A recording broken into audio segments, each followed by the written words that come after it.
Hey travelers, coming to you this morning from sunny Ocho Rios, Jamaica. I'm under a little gazebo, but trust me, it's beautiful. Look behind me, palm trees, sun, gorgeous.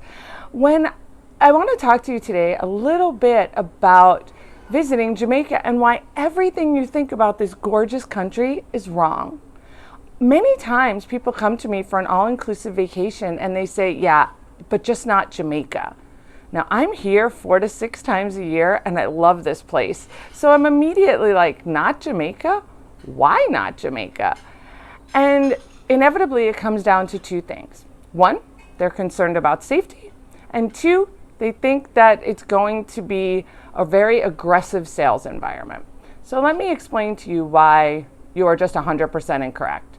First of all, when I really delve deep with these people, a lot of these people either have been to Jamaica a very long time ago, 10 or 15 years ago, or the people they've been speaking to were in Jamaica 10 or 15 years ago. It was a very different place. First of all, people hear about political unrest. Well, there isn't any anymore. There was some, again, years ago in Kingston. Kingston is, at its closest, 2 hours away from the resort areas, and at its farthest, 4 hours away. So saying that you're not going to visit Negril or Ocho Rios or Montego Bay because of issues in Kingston is like saying you're not going to visit Washington, D.C. because they're having some problems in New York City. Jamaica is not a tiny island. There is distance here, and there can be issues in one place that absolutely don't affect other parts of the island. And right now, those issues have pretty much been resolved, and political unrest is actually pretty unusual. Secondly, I'll hear people say, oh my God, I landed in the Montego Bay airport and there were soldiers. Or I was driving in my transport from the airport to the resort and there was a checkpoint with soldiers with guns. Oh my God, not guns. We don't have any guns in the United States. But part of this is a cultural difference in how they use their military. The Jamaican military doesn't have a lot to do. They are not often called on to deal with world issues. Jamaica is not at war with anybody, and their military doesn't have a lot to do. So they tend to use their military like we would use police. So you will see soldiers in places where in America you might see police. For instance, when I got here in December, they were still doing the health screenings in the airport. And it was soldiers that manned those. So I walked up to a big, burly Jamaican soldier with a machine gun strapped across his back, and he's like, sanitize. He was handing out hand sanitizer, and his partner was checking the paperwork.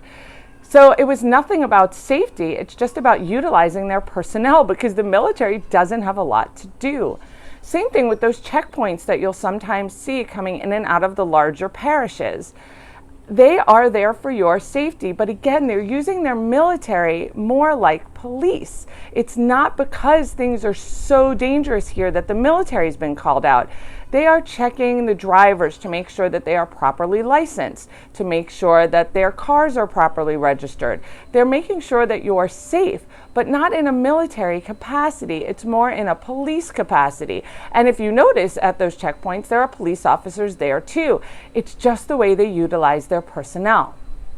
You may also have heard periodically when states of emergency have been declared in Montego Bay specifically because of crime. And people go, oh my God, crime, and they had to declare a state of emergency. Again, this is more about the way their government is set up.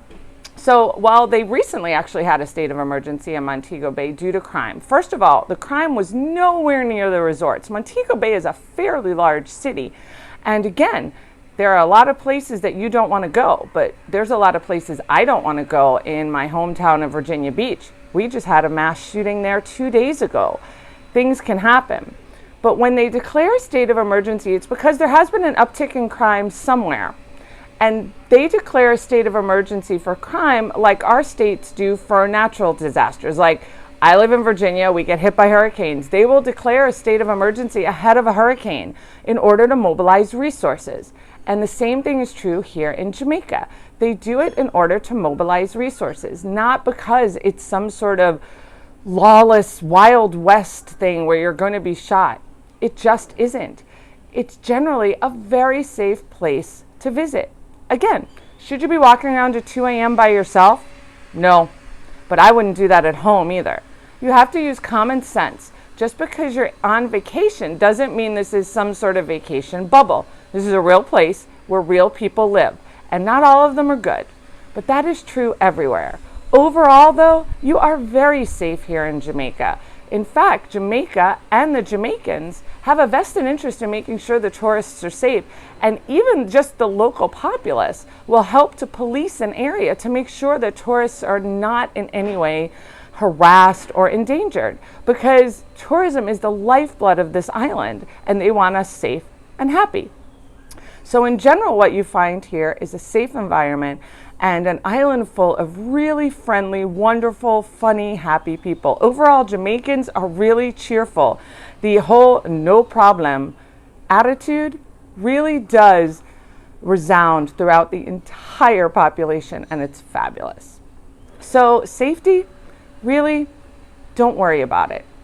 It's not an unsafe place to visit. And again, do not start commenting with things that have happened, because I'll tell you, things have happened in your town too. Second, people will say, oh my God, the salespeople in Jamaica are so aggressive. And that was definitely true. There would be 10 or 15 years ago, there would be vendors on the beach or people in the shops, and they were aggressive when it came to selling. Again, it was a cultural difference. The Jamaicans don't find that off-putting, but Americans absolutely do. And it was uncomfortable. You would try to sit on the beach and vendors would be in your face, and oh my gosh, it was not an enjoyable experience.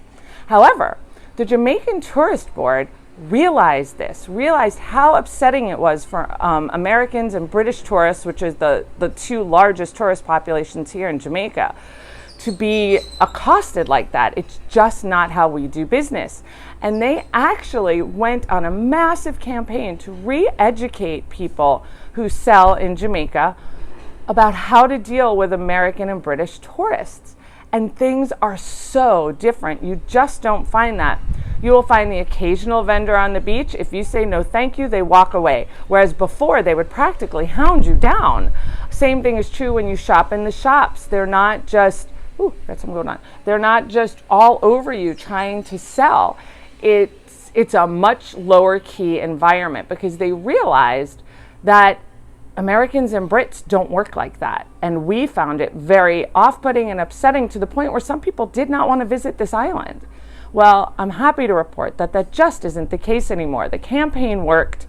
The sales tactics are far less intrusive, and you don't have to worry about lying on the beach and being accosted by people. In fact, the beach vendors at most resorts are kept to a minimum, and there's security at all times to make sure that nobody is overstepping their bounds. So if you've had reservations about visiting Jamaica, I really, really, really strongly advise you to give this gorgeous island another chance. There is so much here, so much history, so much nature, gorgeous resorts, a ton of options in all budget ranges. And you will find an island that is just full of people waiting to welcome you. They are sociable and funny and just great to get to know.